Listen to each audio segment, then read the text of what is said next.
जम्मू कश्मीर में आतंकियों पर सेना का प्रहार लगातार जारी है। इसी कड़ी में कुलगाम में आज सेना ने कार्रवाई करते हुए 5 आतंकियों को मौत के घाट उतार दिया। बताया जा रहा है कि सुरक्षा बलों ने एक गुप्त जानकारी के आधार पर अपने ऑपरेशन को अंजाम दिया था और फिर कुलगाम के पाम्बे इलाके में 3 आतंकियों का सफाया कर दिया। सेना ने चारों तरफ से इस इलाके को घेर लिया था और उन्हें भागने का एक मौका भी नहीं दिया। सुरक्षा बलों के लिहाज से पूरे इलाके में आवाजाही भी रोक लगा दी गई थी। ट्रैफिक सिग्नल को बिल्कुल सीमित कर दिया गया था। इसके अलावा कुलगाम के ही गोपालपुरा इलाके में आतंकियों संग मुठभेड़ जारी है। वहां भी 2 आतंकियों को मौत के घाट उतार दिया गया। बता दें कि बीते 2 महीने से आतंकियों ने घाटी में अपने हमले तेज कर दिए थे। इसी को लेकर एक तरफ जहां सेना भी मुस्तैद है, वहीं दूसरी तरफ सरकार भी लगातार बैठकें कर रही है। जानकारी के मुताबिक आज भी सरकारी एक हाई लेवल मीटिंग हुई थी, जिसके अंदर गृह सचिव और जम्मू कश्मीर के डीजीपी समेत कई आला अधिकारी मौजूद थे। सुप्रीम कोर्ट में आज दिल्ली के प्रदूषण के मसले को लेकर सुनवाई हुई। सुप्रीम कोर्ट ने केंद्र सरकार और राज्य सरकार के रुख पर नाराजगी भी जताई। सुप्रीम कोर्ट ने कहा कि बैठकों पर बैठक हो रही है, अधिकारी इस मसले को सीरियसली नहीं ले रहे हैं। अधिकारियों को ये बताना पड़ता है कि आग कैसे बुझाई जाती है और बाल्टी कैसे उठाई जाती है। तो कोर्ट ने केंद्र और राज्य सरकारों को तालमेल की कमी को लेकर कड़ी फटकार लगाई। सुप्रीम कोर्ट ने कहा कि आपात संकट को सुलझाने के लिए केंद्र और राज्य सरकारों के बीच तालमेल की कमी नजर आ रही है। सुप्रीम कोर्ट ने आगे कहा कि नौकरशाही सुस्त है और सिर्फ हमारे फैसले पर दस्तखत करने का इंतजार करते हैं। बता दें कि मंगलवार को सुप्रीम कोर्ट के आदेश पर कमीशन फॉर एयर क्वालिटी की बैठक हुई थी। कोर्ट ने पूछा कि इस बैठक में कोई ठोस फैसला क्यों नहीं लिया जा सका, क्यों 2 घंटे बर्बाद किए गए। वहीं दिल्ली में बढ़ते प्रदूषण स्तर पर सियासत भी काफी तेज हो गई है। आम आदमी पार्टी और भारतीय जनता पार्टी में भी वार पलटवार जमकर हो रहा है। लेकिन महत्वपूर्ण बात यह है कि राष्ट्रीय राजधानी में जहरीली हवा से निजात पाने के लिए लॉकडाउन ही बेहतर उपाय नजर आ रहा है।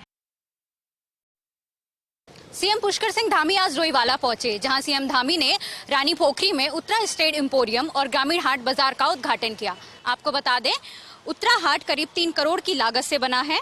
यह हाट पूरे उत्तराखंड के उत्पादों को एक बाजार प्रदान करेगा, जिसमें महिला समूह की ओर से तैयार उत्पाद और उत्तराखंड के सामान बिक्री के लिए पहुंचेंगे। उत्तराखंड के जैविक उत्पादों को बढ़ावा देने और महिलाओं के समूहों की ओर से तैयार किए गए उत्पादों को एक बाजार देने के लिए रानी पोखरी में हाट बाजार बनाया गया है।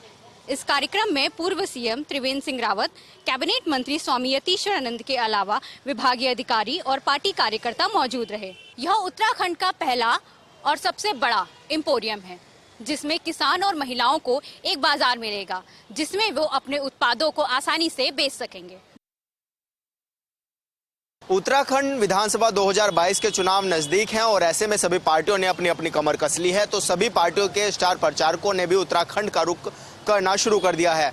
ऐसे में दिल्ली के उप मुख्यमंत्री और आम आदमी पार्टी के वरिष्ठ नेता मनीष सिसोदिया भी 2 दिन के उत्तराखंड दौरे पर हैं, जहां पर वो उत्तरकाशी में पहुंचे हैं। आपको बता दें कि आज उत्तरकाशी से पहाड़ पर आगामी विधानसभा चुनाव अभियान की शुरुआत मनीष सिसोदिया ने की है। सिसोदिया ने प्रेस वार्ता कर कहा, आम आदमी पार्टी आज उत्तराखंड में एक बड़ा विकल्प है। गंगोत्री के लोगों के लिए आज बहुत बड़ी खुशखबरी है, क्योंकि अजय कर्नल कोठियार जैसा विकल्प आम आदमी पार्टी ने उत्तरकाशी की जनता को दिया है। उत्तराखंड की जनता खुद को 20 साल से ठगा सा महसूस कर रही है। यहाँ के लोगों के बारे में किसी भी राजनीतिक दल ने आज तक नहीं सोचा है। पहाड़ में स्थिति बहुत खराब है।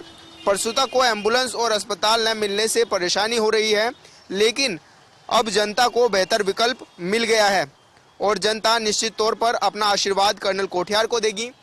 इस बड़ी घोषणा के बाद आज दिल्ली के उप मुख्यमंत्री मनीष सिसोदिया वापस दिल्ली के लिए रवाना हो गए हैं। प्रदेश सरकार के महत्वाकांक्षी अभियान प्रशासन गांव के संग में आज हाड़ौती अंचल के संग रही सरकार। मुख्यमंत्री ने प्रदेश कांग्रेस कमेटी अध्यक्ष के साथ एक ही दिन में हाड़ौती अंचल के 2 जिलों कोटा और बूंदी का किया दौरा। मुख्यमंत्री के दौरे की शुरुआत कोटा की पिपलता विधानसभा क्षेत्र के जोरावरपुरा गांव से हुई, जहां स्थानीय विधायक रामनारायण मीणा के साथ शिविर का जायजा लेने के दौरान मुख्यमंत्री की नजर 35 साल की एक दिव्यांग मंजूबाई पर पड़ी। सीएम ने न सिर्फ मंजूबाई को बुलाकर व्हीलचेयर दी, बल्कि उनको व्हीलचेयर पर बिठाया और खुद व्हीलचेयर चलाते हुए उन्हें शिविर में घुमाया भी। इस दौरान मंजूबाई ने मुख्यमंत्री को बताया कि 8 साल की उम्र में ही उनको पोलिया हो गया था। इस दौरान मुख्यमंत्री की सहृदयता से मंजूबाई की आंखें भी खुशी से छलक पड़ी। शिविर में संबोधन के दौरान मुख्यमंत्री ने कहा कि हमारी सरकार अस्थायी कार्मिकों को स्थायी करने की नीति के साथ ही बेरोजगारों को हित में फैसला लेने के लिए तेजी से काम कर रही है। लेकिन जोरावरपुरा में चर्चा का विषय रहे पीसीसी चीफ गोविंद सिंह डोटासरा भी बीजेपी को घेरने की कोशिश में डोटासरा कह गए कि वसुंधरा राजे का नाम आते ही बीजेपी के नेता, चाहे कटारिया हो, राठौड़ हो या फिर सतीश पूनिया, ऐसे घरों में घुस जाते हैं जैसे बिल्ली के आने पर चूहे बिलों में घुस जाते हैं। कोटा के बाद मुख्यमंत्री बूंदी के ठिकरदा गांव पहुंचे, जहां उन्होंने करीब 39 करोड़ की लागत से 27 किलोमीटर लंबी सड़कों के सुदृढ़ीकरण और नई सड़कों के निर्माण कार्य का शिलान्यास किया। इस दौरान उन्होंने ठिकरदा में सभा को संबोधित करते हुए कहा कि आपके स्थानीय विधायक ने मुझे बताया कि यहाँ की 14 ग्राम पंचायतें वन क्षेत्र में होने के कारण वहाँ विकास के काम नहीं हो पा रहे हैं। मैं घोषणा करता हूँ कि सभी ग्राम पंचायतें जल्द ही वन क्षेत्र से मुक्त हो जाएगी। मुख्यमंत्री अशोक गहलोत आज एक दिवसीय टोंक जिले के दौरे पर रहे, जहां उन्होंने उनियारा उपखंड की ग्राम पंचायत बोसरिया में आयोजित प्रशासन गांव के संग अभियान शिविर में बतौर मुख्य अतिथि शिरकत की। इस मौके पर ग्रामीणों ने उन्हें 51 किलो की माला पहनाकर भव्य स्वागत किया। बोसरिया ग्राम पंचायत मुख्यालय पर पहुंचते ही सीएम अशोक गहलोत ने प्रशासन गांव के संग अभियान में लगाई गई स्टॉलों का अवलोकन किया और इस मौके पर स्टॉलों पर मौजूद कर्मचारियों से 1-to-1 बातचीत भी की और कार्यशैली को समझा।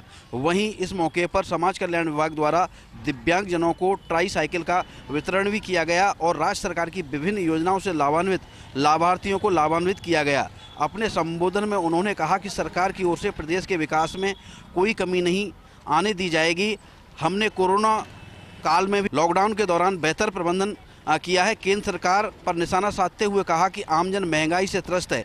पीएम मोदी को पेट्रोल, गैस और डीजल के दामों में कमी करनी चाहिए, जिससे आमजन को राहत मिल सके। उन्होंने कहा कि जिस सरकारी गर्ल्स स्कूल में छात्राओं का नामांकन 500 हो जाएगा, उस स्कूल में कॉलेज को क्रमोन्नत कर दिया जाएगा। वहीं उन्होंने इस मौके पर उनियारा क्षेत्र के 3 सरकारी स्कूलों के क्रमोन्नत की घोषणा की और नगर फोर्ट कस्बे में स्थित पीएससी को सीएससी में क्रमोन्नत करने की भी घोषणा की। इस मौके पर पीसीसी चीफ व मंत्री गोविंद सिंह डोटासरा, देवली उनियारा विधायक हरीश मीणा, नेवाई विधायक प्रशांत वैरवा सहित अजमेर रेंज आईजी एस सिंगाथिर, जिला कलेक्टर चिन्मयी गोपाल, एसपी ओम प्रकाश सहित भारी तादाद में ग्रामीण मौजूद रहे।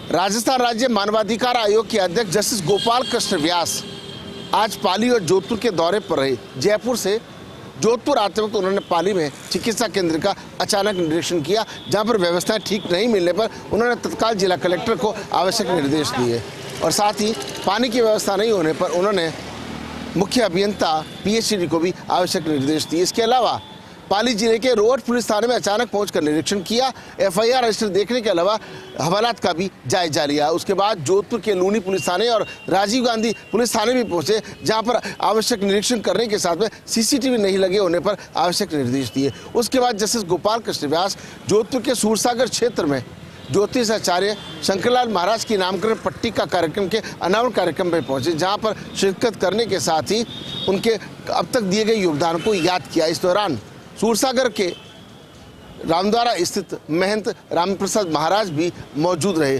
जोधपुर के कई सभासद भी इस कार्यक्रम में शामिल हुए। उदयपुर में भ्रष्टाचारियों पर जारी है भ्रष्टाचार निरोधक ब्यूरो का लगातार अटैक।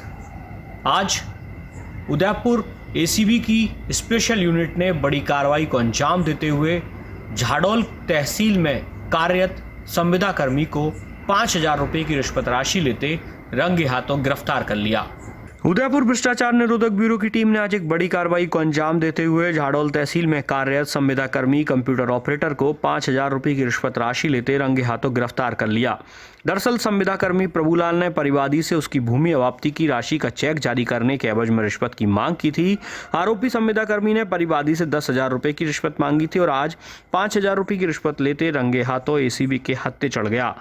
दरअसल आरोपी संविदा कर्मी ने एक परिवादी से उसकी अवाप्तशुदा जमीन की अवार्ड राशि का चेक जारी करने की एवज में रिश्वत की मांग की थी।